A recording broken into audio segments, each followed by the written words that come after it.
Nefer, how are your eyes? They're fine. Apart from the blindness, of course. It's not too late. Let me handle it.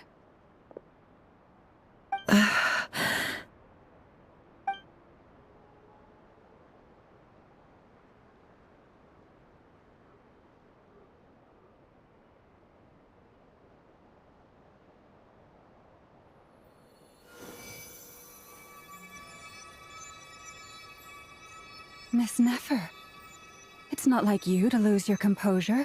That was the most reckless thing I've ever seen you do. Reckless how? The situation was critical. Our lives were at stake. We had to do something. Even so. Okay. I guess you're right. Under the circumstances, it was a wise decision. You traded your eyes for an incredible victory. In business terms, I suppose that's a huge return on investment.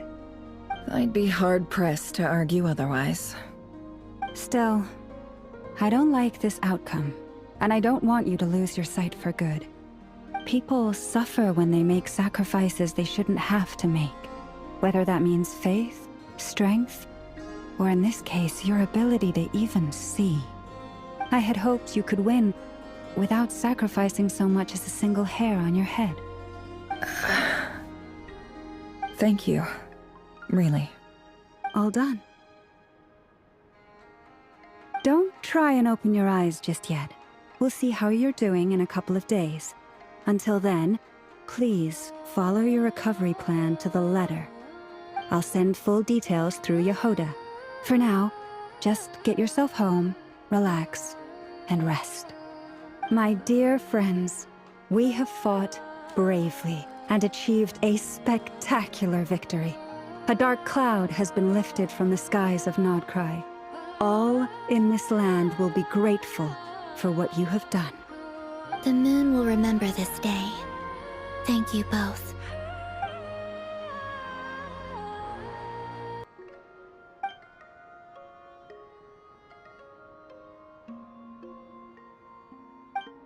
There's something I want to let you know. What is it? When Durin connected everyone's minds so I could access their powers, I also felt everything they felt. And since Nefer's eyes were injured, my eyes are hurting now too. Huh. Hold on. Let me try. I only feel the pain. There's no actual damage. I just thought I should tell you. You're right. There's no damage. That's a relief. But I must say, I'm surprised to hear the Kuthar share something like this with me. In the past, you never used to open up about yourself. Things are a little different now from how they were. I'm learning to share how I truly feel with my friends. Friends? You have no idea how glad I am to hear that.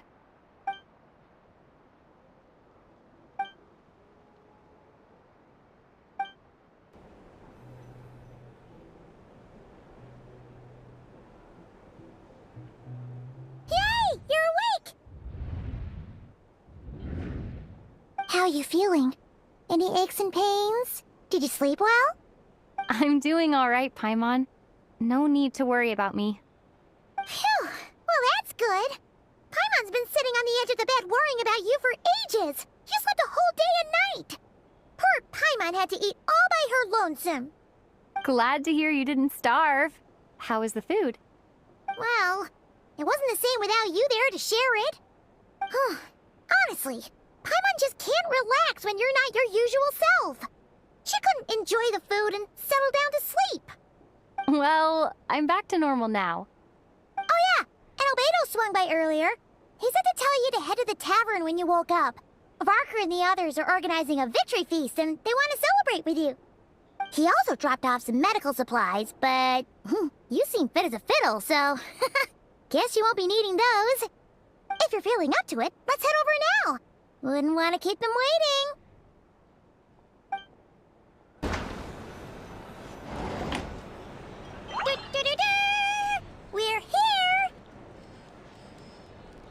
Traveler and Paimon!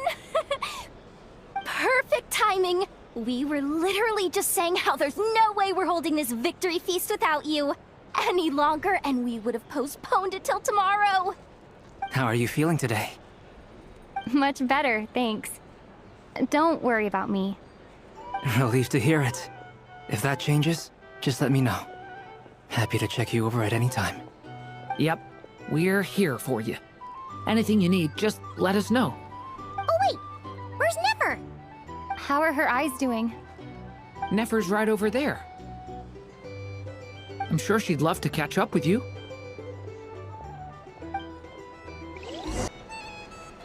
Nefer! Traveler, Paimon, are you recovering well? Turns out that moon chanter has some real talent after all. My eyes were mostly recovered after just a couple days' rest. I can actually open them again now. Yeah, but you gotta be careful. Lauma says not to strain your eyes while they're still healing. Yes, thank you. I'm well aware. Yehoda, could I borrow you for a moment? I could do with an extra pair of hands. Oh, sure! Coming! Did you hear that? I gotta go help Lauma for a second. You guys chat among yourselves. I'll grab us some drinks on the way back. Paimon, you still like 'em sweet? You bet! Make it extra sweet, because Paimon's earned it! Sure thing!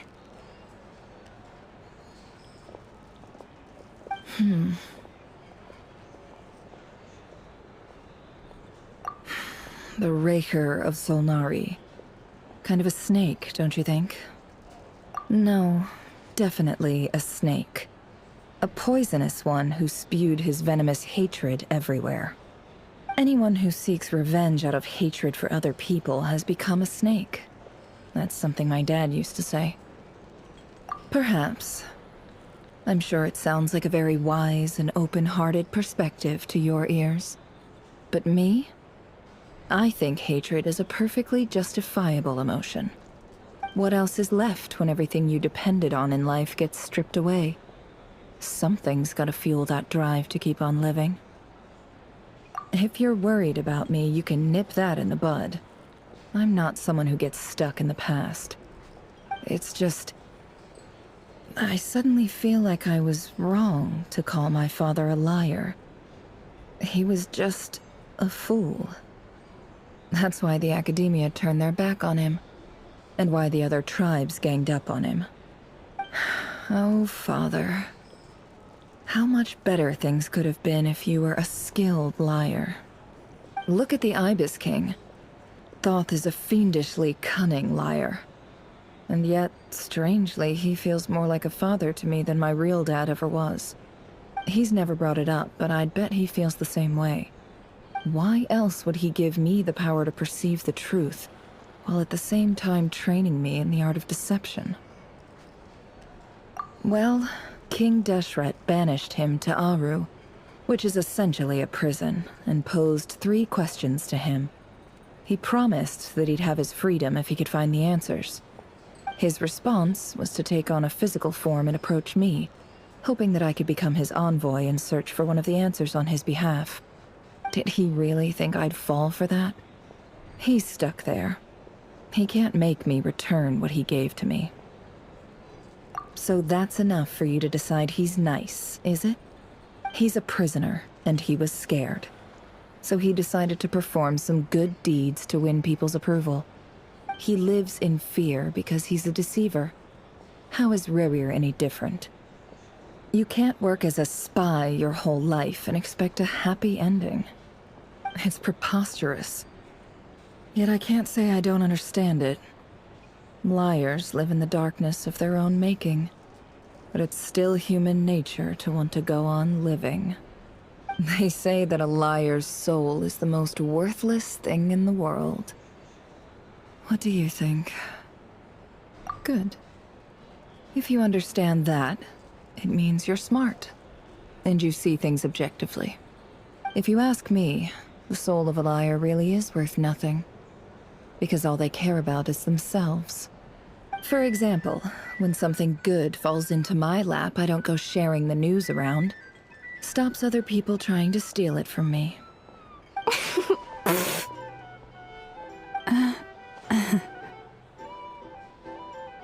So be it. They have sharp ears. I can't keep anything from them. Oh, is that what it looks like? Well, you all know my past now, and I can't simply eliminate everyone who knows too much. So I guess I just have to put up with you. For the foreseeable future, at least. When you find yourself in a situation you can't control, the safest play is to keep calm and start monitoring everyone involved like a hawk. In the intelligence world, you need to have a sense of perspective and play your hand accordingly. If you understand what's at stake, please ensure my secret is safe with you. I trust you'll respect my wishes as a friend. But don't forget, I will also be watching you like a hawk. Very good. Oh, wait! Now that the panic's over and we've all calmed down, Paimon suddenly remembered something. After all that build-up, our mystery ally never showed up even once!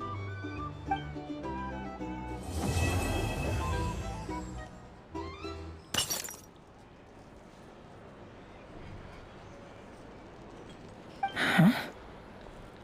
Am I imagining things? So, that close colleague who stayed behind with you? What's he been up to recently? Don't know, don't care. I get more normal human interaction from hanging out with Bosco too than him.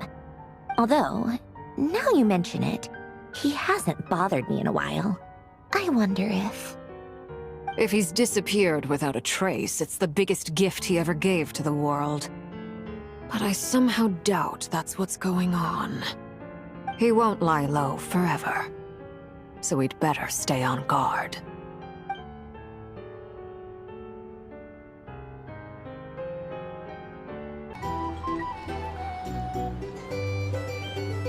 Ah, Lord Sangama Bay.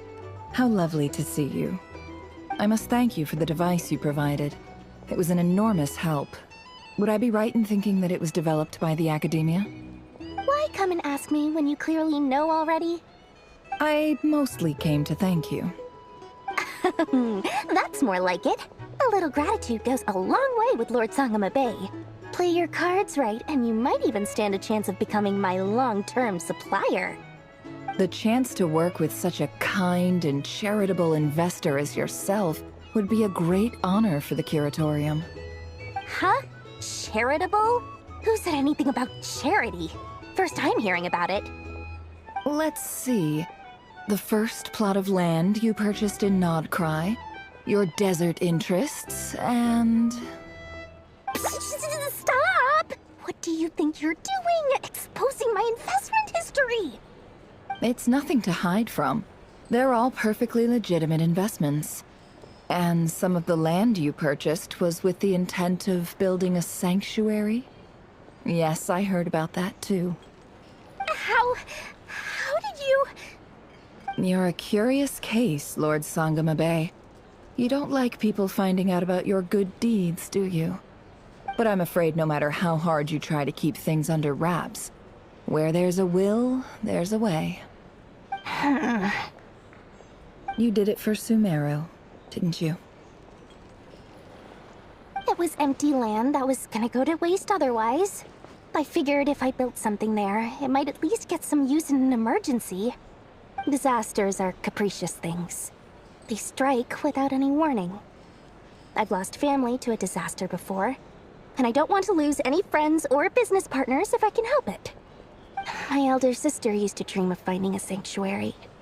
Somewhere with plenty of food, water, and medicine. Where everyone could live happy lives. It was something I looked into, but after discussing things with the Dendro Archon, I decided on a more effective strategy. The tech people handled the tech, and Moneybags provided the Mora. It just made the most sense. It's a pity that so few people know the truth about you. Everyone says that you view everything in terms of Mora, and all you care about is growing your own wealth. So, what's the problem with that? Everyone wants to be rich. It's human nature. So yes, I love Mora, and it's nothing to be ashamed of. But surely you have dreams of your own beyond just making Mora. You don't get it, do you? My dream is to invest in other people's dreams. And, you know, make a nice little slice for myself along the way. Just thinking about it makes me happy. That sweet, sweet sound of Mora. Thank you. For the device? And the pendant. Oh, that.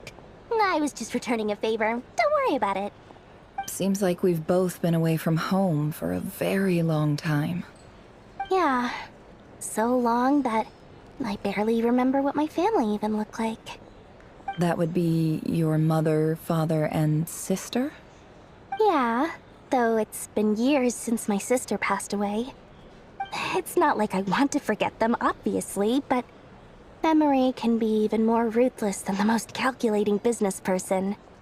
Beyond a certain point, if something isn't helping you, it just gets rid of it. My sister can't help me now. Slowly but surely, her face is fading from my mind's eye. It's become a vague impression. Not everything will fade. When loved ones pass away, the beautiful memories are the ones that last the longest. Yeah, that's true. If you ask me, that's the one silver lining in all of it. Well, that, plus, I'm sure that life is much better now than it was back then. Oh, absolutely. I have tons of Mora, a big beautiful house, business is booming, and I'm as happy as can be. You've got a lot going for you too. Boss of the Curatorium of Secrets? I'm sure there's plenty of Mora to be made in that line of work. I appreciate the vote of confidence. How have you been holding up? Any adverse reactions? If you start to take a turn for the worse, make sure you tell me right away. You don't need to worry about me, Grandmaster. I'm fine. I mean, I barely did anything, so... What? You're too humble, young man. You played an indispensable role in the battle for Nodcry. We can't thank you enough for your support. Sometimes, when people praise you, it's because you deserve it. The best thing is to accept it calmly and with grace. It's important to learn how to respond to words of admiration. Let's do a quick demonstration. Albedo, that was an incredible feat of alchemy. The pressure was on, but you worked flawlessly at lightning speed to get the job done. Thank you. I can't take all the credit, though. Durin played a big part in forming the alchemical array. See? Did you catch that? A masterclass in how to take a compliment. Okay, yeah. I did work pretty hard to help prepare for the battle. No point denying that. Hey, you guys! Hey, look who's bounced back. Looking good, Traveler. Seems like you've recovered. You won't need to take any more medication. Can I get you a drink? Huh? You know how to order at a bar now? You've sure learned a lot recently. Handling a drinks order is ridiculously simple compared to alchemy. Don't worry, I'll blend into society yet. Paimon believes it. You're clearly a fast learner, just like your brother. To be totally honest, though, Paimon didn't quite follow all the details when you first explained the plan to us. Don't worry, that's completely understandable. Unless you're a student of alchemy, it's hard to grasp the principle and how the process works. To put it in the simplest terms, we saw how our enemy stole the power of Kuvaki. And that gave us the idea of stealing his power to turn it against him. When facing an enemy you have no hope of defeating, it's best not to engage them in battle. So, instead of looking for a way to overpower him, we decided to help Columbina get strong enough to at least stand up to him in a fight. For this to work, we had to analyze his modes of attack, confirm who his main target was, and make sure that he wouldn't go beyond the range of the alchemical array. For added security, we prepared a total of 4 arrays. But to mitigate the impact of the battle, we identified one location in particular as the ideal spot, which is where the confrontation took place. The alchemical array absorbed his abyssal power. Then Durin processed it to render it usable by Columbina. That power enabled her to do what would otherwise have been nigh on impossible. What surprised me was that Dainsleif actually agreed to join us. Given his history with Rerir, he had every right to sit this one out. But we're extremely grateful for the decision he made. It must have been a painful choice to make. But I'm sure that making a decision was far better for him than staying in limbo. Absolutely. He was torn between two paths, but in the end, he made his choice and stuck to it resolutely. He doesn't strike me as the sort of person who'd stay trapped in limbo for long. Anyway, however you cut it, everyone gave a stellar performance. And now, it's time to kick back and celebrate. That's the only reason you're here.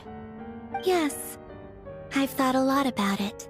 And I've realized that you, me, and Arlecchino should be friends. I think this is very important. So I felt I had to come and tell you. Well, this is a new one. I'm so moved. I can't even hold my teacup. If that's all, you can leave now. Do you not want to be friends with me? Or is it that you prefer being co-workers? What is this, Columbina? Are you deliberately testing my patience threshold? Right now, my politeness module is active. But if you say another word, I swear I'll shut it down. If your politeness module was active, wouldn't you say the word please at some point? Polonia, please see Lady Columbina to the door. Will you still invite me to your next tea party?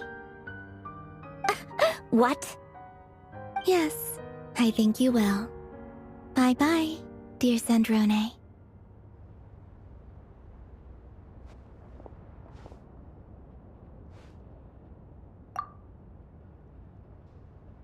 Last time, the Wild Hunt escorted you out. Would you rather I handled it myself this time? We just wanted to, see how you were doing now that it's all over. Why?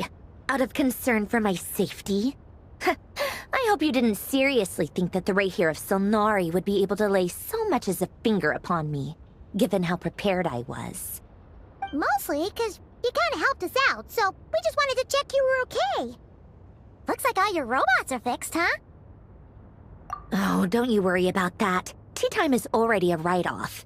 The visitor before you managed to kill my appetite. If you're in the mood for tea, go ahead and help yourself. Otherwise, it's going to waste.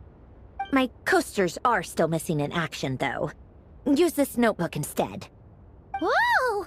Pretty hefty notebook. Look at all those calculations. You can ignore those. They're just dumb scribblings. I doodle and write in my free time. Sometimes I remember the distant, dreamlike past. Sometimes I imagine the far-flung future. And other times, I grit my teeth and note down all the crazy nonsense going on in the present. Some people do the crosswords in the newspaper. This is my equivalent of that. Trying to predict the future is like daydreaming. And writing about the present just makes me furious. The past is my favorite. If nothing else, it's already set in stone, so I don't have to rack my brains trying to figure it all out. Huh. Although, having said that, the only vaguely interesting memory in my past is probably that guy they call Lord Artificer. Who else? Pretty much all the mecha and Fontaine are his personal handiwork. Wait, are you saying you know him? Like, personally? As a friend? I mean, I guess we were friendly enough. Yep. In fact, I'm probably the only normal person left who knew him at all. We used to chat occasionally back when he was still around. Before he passed away, he asked me to destroy all his manuscripts. I honored his request, but I did read through everything first before destroying them. I mean, I couldn't let the genius of Lord Artificer Alain Guillotin disappear like that. Would have been such a waste. So, that's where the formulas in your notebook are from? I just told you. Those are my equivalent of crossword puzzles. They're just dumb formulas that I solve for fun when I'm bored. Alain's work was like epic poetry. The formulas in my notebook are just silly little riddles in comparison. Not that there's anything bad about them. I mean, at least, solving those riddles isn't going to hurt anyone. Except me, 'cause I lose a few brain cells in the process. Anyway, while we're on the topic, I might as well tell you about what happened to him and his friends. Alain Guillotin had two close buddies, Renee and Jacob. They spent their childhood years together in the Narzissenkreuz Institute. They were all quite competitive, so there was some rivalry between them, but it was a friendly rivalry.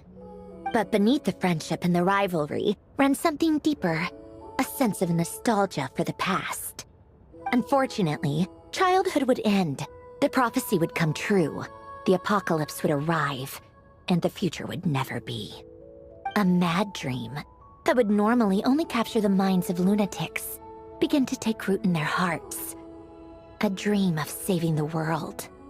And if Renee and Alain had been people of lesser wits, that dream would probably have ended up as something for them to joke about in their older years. But alas, they were some of the sharpest minds around. They nurtured that dream with the full power of their intellect, and it grew into something that ate away at their souls. The first of them to fall under its spell was Renee. Against Alain's wishes, he persisted in experimenting on a mutual friend of theirs to try and save their life. Alain did not approve and parted ways with Renee. It's complicated. Alain wanted to believe that Renee only did what he did for the sake of their friendship. But when he told me about what happened, I could tell he still had some suspicions about Renee's motives. Perhaps the seed that would grow into a nightmare had already sprouted in Renee's mind. Even then, the next time they met, Renee's soul had been completely engulfed by the dream of salvation. His futile attempt to change the tide of fate only resulted in a wave that swallowed up the world, even before the apocalypse came. And although that wave died down eventually, I hear that it just recently came back with a vengeance. As I understand, Renee wanted to live out his dream of salvation once more. But I'm told that the attempted resurgence finally died out for good. At long last, Renee awoke from his deluded dream. Though of course by then it was far too late. What do you think of Renee? Do you admire his transcendent genius?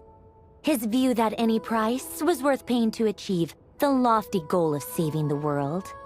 Or do you despise him? Dismiss him as an evil madman who wrought havoc on the lives of everyone around him as he pursued his delusional dream? Same difference, really.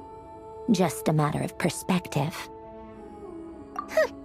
Doesn't surprise me. You share one thing in common, after all. You both want to be the savior. The only difference is, your dream came true, and his, well, he wasn't the one who made it come true. I don't like fanatics who give up their whole lives for their ideology. Nor do I like fools who let their delusions take control. Maybe I could understand if Renee had just been an ordinary person. But he had a sage-like intellect. And still managed to get himself lost in the labyrinth of his own desires. Anyway, that's enough about Renee. Now, moving on to Alain Guillotin, the Lord Artificer. He managed to put a stop to the first storm whipped up by Renee. But after that, Alain lost his friends and family. To his credit, I suppose, the loss of his family and friends was purely a tragic accident. It's not like Alain sacrificed them for his cause or anything. After that, the only thing supporting his work was the same dream that had dragged his closest friend down to the abyss. But although the desire to save Fontaine drove him to found the Fontaine Research Institute, Alain continued to reject any form of transcendental knowledge or power. He was suspicious and fearful of it, having seen the way it had affected his closest friend. I think that formulas and machines derived solely from human intellect were the only thing that gave him a sense of spiritual comfort. Yet Alain's intellect was simply too great. It barely left him space to breathe in his lifetime. Once he realized that the end of his life was approaching, he finally accepted the truth.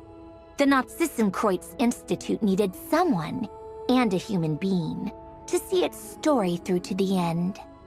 He quit working on his formulas, trading them in for the fairy tales that had played such a formative role in his childhood, but which he barely touched in his adult life.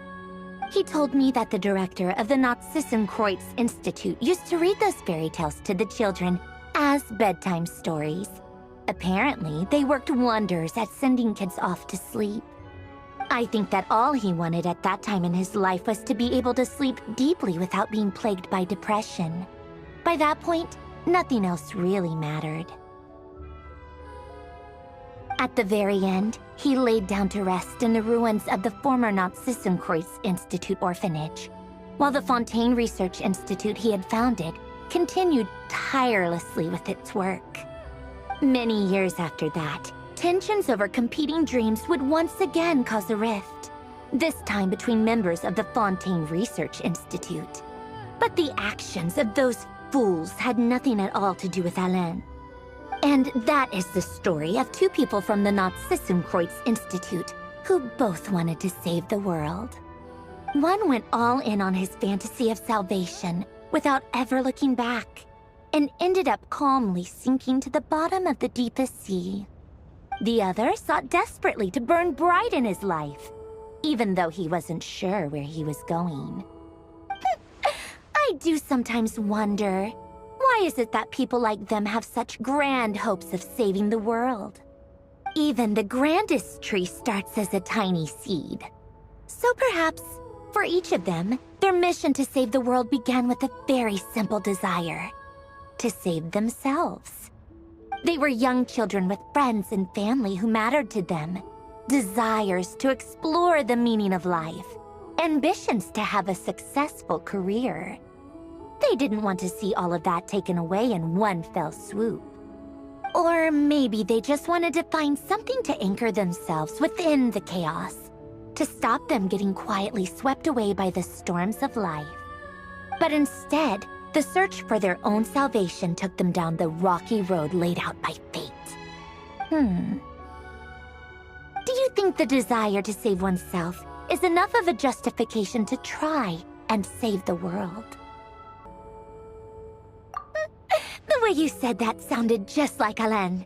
I asked him the same question back when he was in his prime, putting all of his energy into his work. He gave the exact same answer as you did. No elaboration, just a quick short answer before getting right back to his work. He was always that way. All right, tea time's over. I owe Arlecchino a favor for telling me these stories. I'll have to bring a whole sack of gifts the next time I visit the House of the Hearth. I'm gonna go tinker with Polonia now.